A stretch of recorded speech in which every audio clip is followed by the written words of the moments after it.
So I feel like the Lord laid a sermon in my life, and there'll be stuff for all of you in it. But if you have a Bible today, would you turn me to the book of 1 John? And I want to read a verse to you out of 1 John.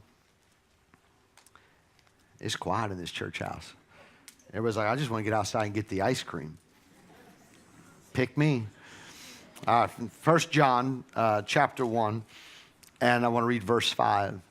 It says, "This is the message which we have heard from him and declare to you." If you've heard a message from God, you have to declare it to people. If God has spoke something into your life, your job is to say that message that God has given to you. And he says that God is light, and in him is no darkness at all. That God is light. We hear that God is love, but God is light. In Genesis, when the story of creation, God looked at an earth, a world that was full of darkness, and it was void.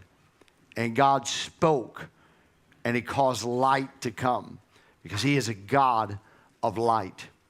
We live in a world that is increasingly loving the darkness. And our job as God's people is to spread the light, to take the light, because our God is light. And in him is no darkness at all. And our job is to take the light of God and take it into dark places, so that there are no dark places on the earth.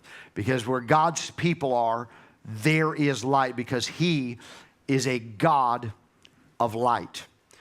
Now, a few years ago, Pastor Melissa and Pastor Evan and I were traveling to Tennessee.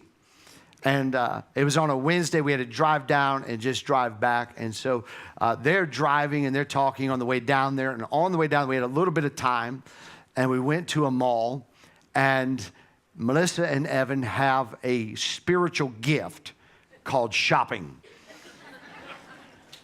And so they were shopping, and I was trying to get in touch with God.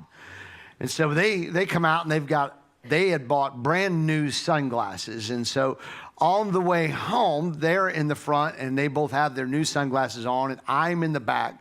I was praying because Evan was driving. And I'm back there, and I'm trying to get my mind on what I'm going to preach that night. And I hear Pastor Evan and Pastor Melissa talking about how green everything is in Tennessee.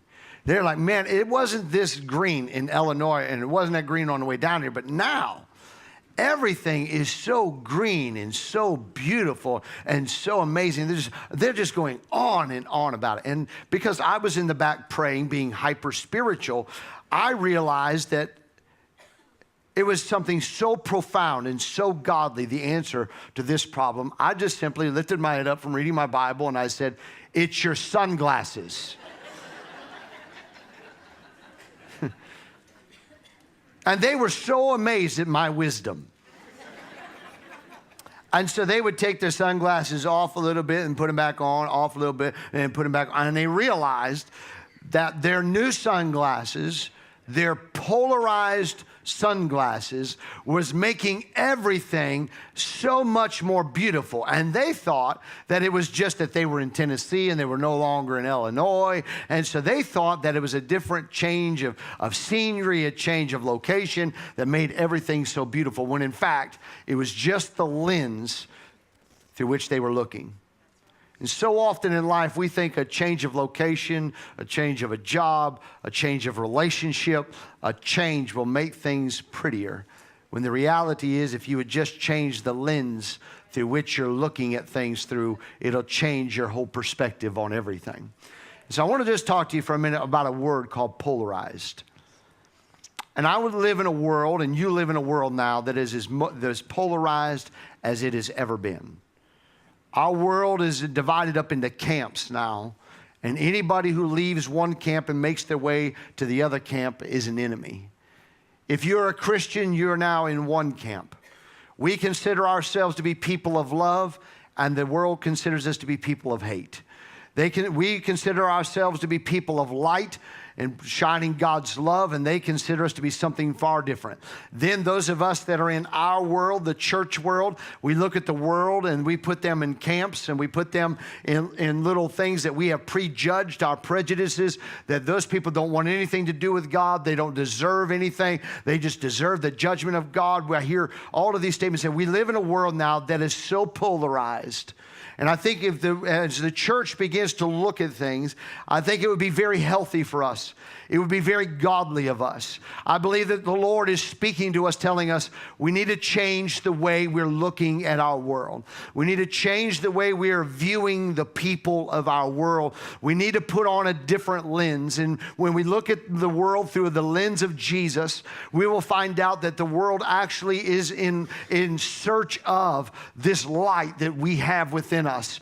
But I think sometimes we take the light that is within us and we shine it so brightly and so pinpoint on it that it is hurting people's eyes. Instead of leading them to Jesus, we're causing them to look away from everything that we stand for and everything that we believe because of how we're presenting the light. And instead of getting out a spotlight, sometimes you just need to go be a candle and lead people along a path so that they can find Jesus on their own. But sometimes we feel like we have to prove our beliefs and we prove our convictions by how strong of a stance we take, and we are blinding people with that bright light that we're shining. When the reality is we just got to bring people down the path, and when they get introduced to Jesus, they'll fall in love with his light. And I wanted to present to you just a way to look at things.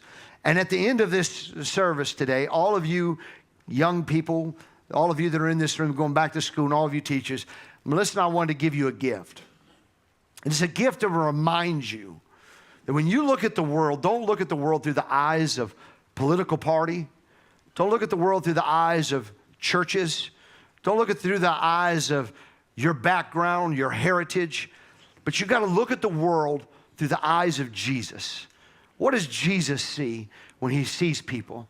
How am I supposed to react to what people are going through in their lives? And so whenever you find yourself getting judgmental or you're getting in an area where you think you're holier than thou, if you put on the lens as Jesus looks at people, you'll look at people far differently in their life.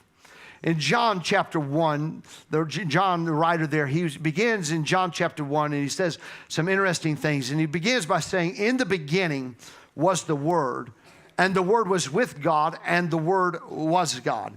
He was in the beginning with God, and all things were made through him. And without him, nothing was made that was made. And in him was life, and the life was the light of men. And the light shines in the darkness, and the darkness did not comprehend it. We have this light of Jesus Christ within us. And the word comprehend there, not to get too technical today, but the word comprehend there means that the darkness could not extinguish it. The darkness could not put out the light of Jesus. The darkness did not even understand the light of Jesus. And when you have the light of Jesus on the inside of you, and I know that there are many people that are propagating this message that the church and God's people, we're on the losing side, we're on the weaker side, that our light is being diminished. I come to tell you that our light is not being diminished at all. Our light is not being extinguished at all. Our job is to take the light of Jesus Christ and stand as strong as we ever have before in our lives, and to never back up and to never back down for what we believe in and in whom we have believed in, and be totally persuaded that the one that we believe in is able to take care of us just as much as he took care of us then. He can take care of us now. And the darkness that our world is in is not stronger than the light. The darkness of our world and sin is not greater than Jesus. Our Jesus is the strongest force on the face of the earth. And if you have Jesus on the inside of you, you are the strongest force on the face of the earth. And you need to square your shoulders and lift your chin and walk with a confidence that with Jesus on the inside of you, greater is he that is within you than he that is in the world. Don't ever back up and don't ever back down. And so then the scripture, John says, there was a man sent from God whose name was John. This man came for a witness, to bear witness of the light, that all through him might believe. Our job and your job when you go back to school is to be a witness. It is not to be a lawyer. It is not to be a judge. not to be a prosecutor. Our job is to be a witness of the light. And our duty as church leaders and as adults is to make sure that our children get to witness things in church that they want to talk about. Our job, because a witness is supposed to tell the truth, nothing but the truth, so help them God. So our job is to create an environment to allow the Holy Spirit to move in this church in such a way that our children actually get to witness the power of Almighty God that our forefathers talked about, that you and I experience, and allow these children to see something out of God in their life that they say, hey, listen, I went to church on Sunday and I saw a man come in a wheelchair and he walked out pushing that wheelchair. I saw a man come in blind and he walked out with the ability to see. I saw a man come in deaf and he walked out hearing. I saw a man addicted to drugs, but then he got delivered and now he's on the prayer team at my church. I saw my daddy who was beating my mommy, but I saw my dad have an encounter with Jesus, and now my family is going through and they're teaching marriage apps because the love of Jesus. We need to give our children something worth witnessing about, and it comes through allowing the power of God to move in every church service. That way, when you guys grow up, you can be like Pastor Jason and say, I can remember when I went to church and I saw that happen, and I saw that happen, because if you don't hear anything else I say, it's far better to experience the power of God than to just hear about it. Say, oh, it used to happen. It is an indictment of our church and of our leadership if we get used to saying we used to. We used to. Oh, it used to be like that. I can remember when we used to do that. What happened to us? We need to get that back into our lives so that they can witness. They can see with their eye and hear with their ear the power of Almighty God. And when the power of God sets into the lives of our children, you won't have to worry what they're doing after curfew. You won't have to worry about what they're doing on Friday night or Saturday night if you get the power of God saturating their lives.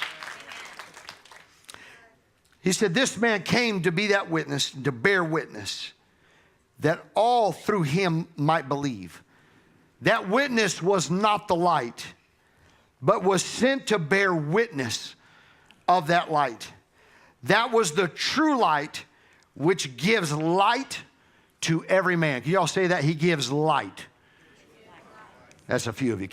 He gives light. When you come to Christ, He gives you a light. He gives you the light of life. Now, I just cleaned out Melissa's garage today, and I got all kinds of flashlights today. I found this one. This is a big flashlight, isn't it? This is actually from our security team here at the church.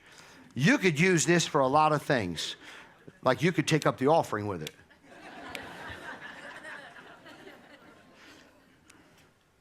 All the kids are. You'd think, man, that's a big flashlight. That has to be a flashlight that big, has to have a very powerful light with it. And see, what we often do is before we see anything on the inside of it, we judge it by its exterior. That's a different color than me. And we begin to judge things based on all the exterior circumstances of this light. We prejudge things based on in the spirit. So something this big, something like that, it's threatening, but we forgot that this thing has a purpose that it was designed for. Regardless of its exterior circumstances, on the inside of this, it was designed to do one thing, and that is to shine light. And sometimes in our lives and our backgrounds, we want to judge things based on its exterior circumstances. We judge the book by its cover, and we say, oh, I don't know about that. But when we realize that all of us, when we come to know Christ, Our job, no matter where we come from, no matter what we look like, how big we are, how little we are, it doesn't matter how tall you are or how short you are, it does not matter. Our job is to produce light. And I find us in the church, we are becoming polarized in the church as much as the world is polarized, because the church, just like the world, is judging things based on its exterior circumstances. And so often when you go to school and the new kid comes to school and he looks a little different, he talks a little different, he may talk like a Georgia boy, or he may look like Aaron, or he may look like me from the north, but I still talk like an all y'all. And no matter what it is, our job is to produce light and to bring people to Jesus Christ so that they likewise can experience the light, and then they can begin to show that light into the world. I think the world is so polarized based on external circumstances that we can't even get past what's on the outside of us to even begin to look at what's on the inside of somebody. And it is separating our world out. And that spirit cannot and it will not be allowed in this church. We must judge every person based on whether or not they know Christ or not. And it has nothing to do with the outside. But we do have to know whether or not you know Christ or not. So if you don't know Christ, our job is to introduce you to Christ so that you can get a light on the inside of you. And when you get a light on the inside of you, it doesn't matter about anything on the outside. It's everything that you got on the inside. Because here was what happens. I'll get to that one in just a minute. I went and got this light. Now, which one, Mr. Snow, which one you think gives off more light? This one? Can you come here a second? You're going to help me all day. You got to talk right here in the side of my face. Why does this one give off more than this one? Because it's bigger? Because it's bigger. And so it's not even school yet, and you're already wrong. Man. All right, so we got this one. And I took this one off of Pastor Melissa's bike.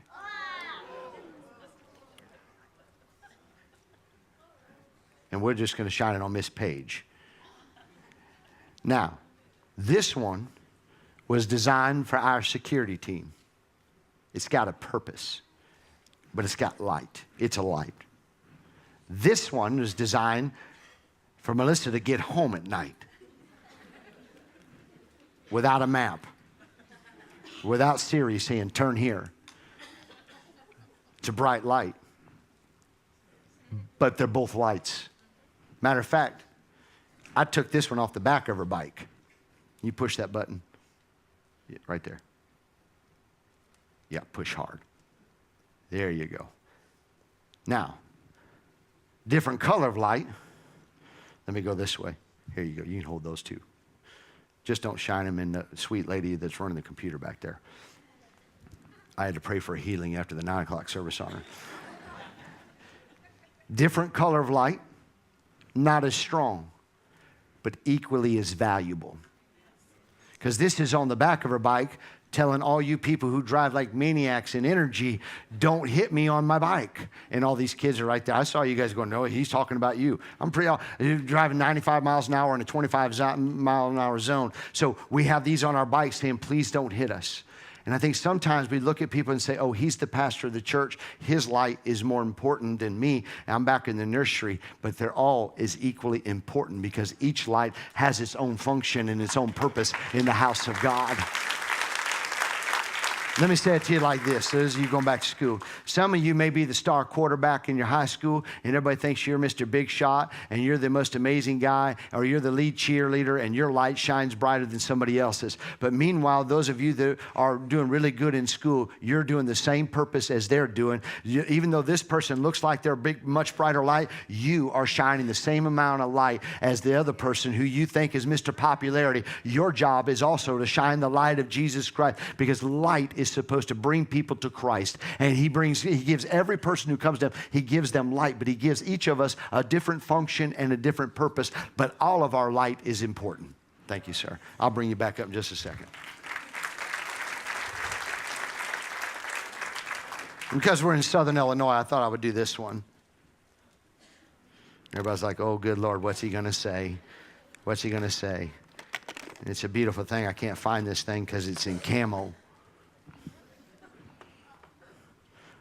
This light is designed to blend in. It's camouflaged. And I think a lot of kids, when they go to school, and a lot of adults, we like to blend in. We won't shine our light because we want to blend in. We don't want to stand out. We don't want anybody to know who we are. We don't want anybody to know we're a Christian. We're just going to sit over here in the corner and we're just going to pray silently for you. And by the way, kids, they say you can't pray in school. That is not true. Pastor Jason prayed every day of my life in school. You know why? I prayed over every test because I didn't study. And all the parents know that's true. So this is just, and I know some of you guys are hunters, some of you guys are fishermen, some of you guys football players, some of y'all are golfers. God bless you. Some of you, whatever it is you do.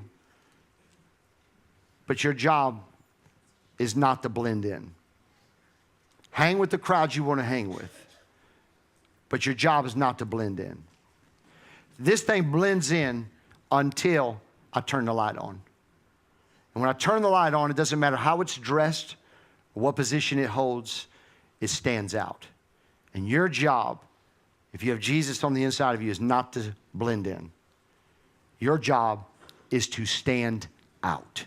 God did not call us. He did not save us for us to shrink back and just blend into the environment. Our job is to absolutely stand out for Jesus Christ, whether you're in leathers as a biker, whether you're a goth, or whether you're a prep. It doesn't matter. Your job is to turn the light on so that other people can find Jesus.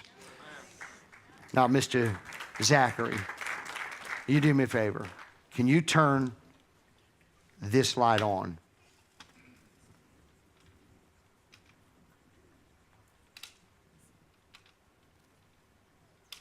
You get it? No? You turning the switch? Yeah. I think that's in the off position. Hi. Oh, that's high?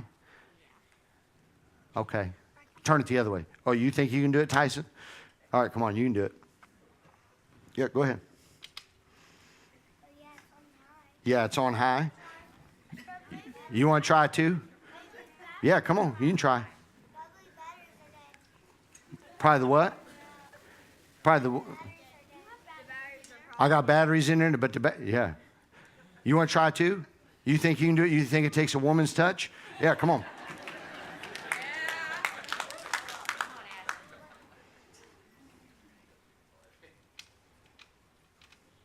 Isn't that frustrating? I mean, you got a light, you want it to come on, and it won't come on. Isn't that amazing? I mean, it's built to be a light. It's supposed to be a light. It has everything. The problem is, I don't care how many times they turn that switch, there's no batteries in it.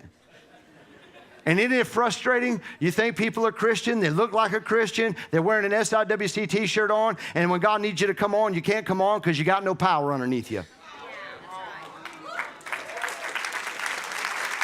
And here's what happens. They're all getting frustrated, right? Hey, it's a light. It's supposed to work. Hey, they're a Christian. They're supposed to have power. Hey, they're a Christian. They're supposed to be able to pray for you. Hey, they're a Christian. They're supposed to lead by example. And it's frustrating the world and it's frustrating the church that all of God's people who are designed to be a light, to show the pathway when it's our time to shine, we don't have any power. You got to come to God and get some power inside of you so that when your time to shine, and people say, hey, I need you to pray. You're ready to pray. Instant, in season and out of season, we're supposed to be the light of Jesus Christ. Y'all didn't see that one coming, did you? Thank you. Now, in Mark chapter 8, there's a little interesting story. Jesus goes to a little town of Bethesda. It's a real little town in Israel, a little town called Bethesda. And there is a man who is blind. And they bring the blind man to Jesus. And they want Jesus to touch him.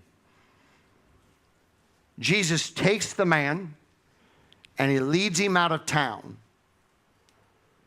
And Jesus spit on him. How many of y'all want me to spit on you? Nobody? Jesus spit on the man. Because in those days, they believed that spit had medicine in it. So when you go to school and your mom, right before you get out of the car, your mom looks at you and you got dirt in the corner of your mouth and your mom goes, "Pooh," she believes that too. Okay? There is nothing that a mom's spit on a thumb will not fix. It has medicinal value. They got that lesson from Jesus. Spit on you. It's the original shout wipe. It gets donuts. He gets all kinds of stuff out of the corner of your mouth and off your clothes. And so Jesus takes and he spits in the guy's eye and he asks him a question. He asked a blind man, can you see? What do you see? And the blind man said, I see you, Lord. I see you, Lord. Now, the world we live in, there's a lot of people who see the Lord. But now, I don't know what happens to us on our path, but somehow we begin to view people differently. Because the man said, I see you, Lord, but he was honest with Jesus. And he said, but Lord, I see men walking as trees. It's the only time in the Bible that you'll find that Jesus touched somebody a second time. He said, I see men, they're as trees. And so this is the gift we're going to give all of you guys and all you teachers, but these are polarized sunglasses. What happens is that light is emitted in two directions, vertical and horizontal. And on that day with Evan and Melissa in the car, on the way down there, they were seeing light in every direction, both vertical, horizontal, in every direction. And then they put on polarized sunglasses. And polarized sunglasses are designed to cut out all of the light that is moving in a horizontal fashion. That way you only see what is happening vertically. Scripture says that God, who is vertical, up above us, is light. They designed polarized sunglasses for fishermen because when you go out and go fishing, light that is emitted vertically, when it hits a flat surface, it goes in every direction and it creates all kinds of noise in the light world. And it's bouncing everywhere and you cannot see clearly. So they gave fishermen polarized lenses so that it cuts out all of the noise and they can see down into the water for the purpose in which they went out there to begin with. And so here we are in our society now. There is so much noise in our world. There is so much light going in every direction. It's bouncing everywhere and it's just moving around. And we are so caught up in the noise of our world that we don't see clearly. We don't see God clearly. We don't see our purpose clearly. We don't see life clearly. We don't see ourselves clearly. We have bad images of ourselves. We have bad images of society. We have bad images of this person and that person, and it's all the noise that is bouncing around from flat places. And God's emitting light. He's sending light. He's trying to illuminate. He's trying to do all these things, and it's just bouncing off. And all we're in the world, we're just caught up in all of the noise, and we've got to get our lenses back on, which is the Word of God. We get our lenses back on so that it'll eliminate all of the noise and all of the distractions and all the clutter of life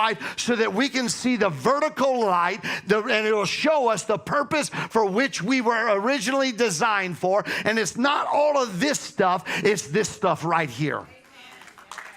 And our job is to cut out all that stuff so we can hear the voice of God in our lives. So Jesus asked the blind man, he said, tell me what you see. And he said, I see men as trees. Now, wouldn't it be terrible if I said, hey, do you see me? And you said, you look like a pine tree. Now, I know many of you think your parents are this tree, a Christmas tree. Gift givers all the time. Go to Walmart, I want. And if you have a teenager, they view you as a different tree. You're a money tree. Your children need to be touched by God a second time. And you just might be the voice of God in their life. I'll touch you a second time. And he said, what do you see? He said, I see men as trees. If that was the correct way to see men, he wouldn't have needed to be touched a second time. What's the problem in seeing men, people, as trees? If you see people as trees, when they get in your way, you can cut them down. If they're blocking your view, you can cut them down. If they get between you and whatever it is you desire, you can burn them down. You can take an axe to it, a chainsaw to it, and inflict all kinds of pain in it and say that's what it was designed for. We are viewing people as commodities for what they can do and not who they are. And the minute they stop producing what they can do, we say, get rid of them. They're dead, twice dead, plucked up by the roots. Burn it down, cut it down. That is not the way we're supposed to view people. We're not supposed to see people as commodities or see people for what they can do or what they can produce into our lives. And Jesus asked the blind man, he said, so you're seeing men as trees. And the man was honest with Jesus. And he said, I see these men as trees, and it's not the way I want to see people. I don't want to see people based on that. I need you to touch me a second time. And see, he said, I see the Lord. I see the Lord. I see you, Jesus. I know you're there, but I need to deal with the people differently. See, the scripture says in 1 John chapter 4 that you can say you love God, but if you hate your brother, then the truth is not in you. So you can say, hey, I love Jesus, I go to church, but if you see people wrongly, you see people incorrectly, then I would tell you the love of God is not in you, and you need a second touch from Jesus. He said, I'll just see men this way. So how do we see people differently than trees? You have to take this tree and look at people through the lens of this tree. And when you look at people through the lens of the cross of Calvary, you'll see people for what Jesus sees them. There's not a person in this room that is not of value, that has no worth. Every person in this room, Jesus thought enough of you that he laid down his life for you. He died for you so that you might have life and that you might have light. Our job is to begin to look at the world again, not through the eyes of church, not through the eyes of denomination, not through eyes of tradition. Our job is to look at the world through the cross of Calvary. And when you begin to look at the world through the cross of Calvary, you'll find out there's a whole lot of people that need the light of Jesus in their life. And you will not be just satisfied walking through life saying, oh, they're just a tree. They deserve whatever they get. Cut them down and burn them down. He came and laid himself on a tree so that you and I would not be viewed as a tree, nor would we have the future of the tree. Instead, we could have life and we could have light and life more abundantly in our lives. It's time for us to get a different lens and begin to look at people through a different lens in life. And if you look at the cross, the most polarizing object of all time, it's vertical and it's horizontal. And we get so focused on the horizontal of life. So focused on what other people think about us, what their Facebook post was about us. I wonder what they were trying to say, all those things. And when you go to school, don't worry about all of this. If you'll take care of this, all of this will take care of itself. If you get your relationship with Jesus right, he'll take care of everything else in your life. And if you ever forget how much value You begin to look at yourself and say you don't have a good image of yourself. I'm not this. I'm not that. I don't have this. I don't have that. I don't look this way. I don't look like that person. I don't talk like this person. I don't talk like that person. You need to get your lenses back on and go back and look in the mirror again. And don't look at yourself like you look at yourself. You look at yourself like Jesus looks at you. And Jesus thought you had enough value that he laid down his life for each and every one of you so that you could live the life, not down here, but live a life way up here. We must focus not on this, but on this. And if we will focus and look up, then God will take care of everything else. And all of us need to put on some lenses and look at our lives differently than we've ever looked at them before. I think there's some of you that when you look in the mirror, all you see is depression, you see anxiety, you see stress, you see worry, you see doubt. And it's time for you to get a different lens of your life again. And look at your life differently, and it'll cut out all the noise.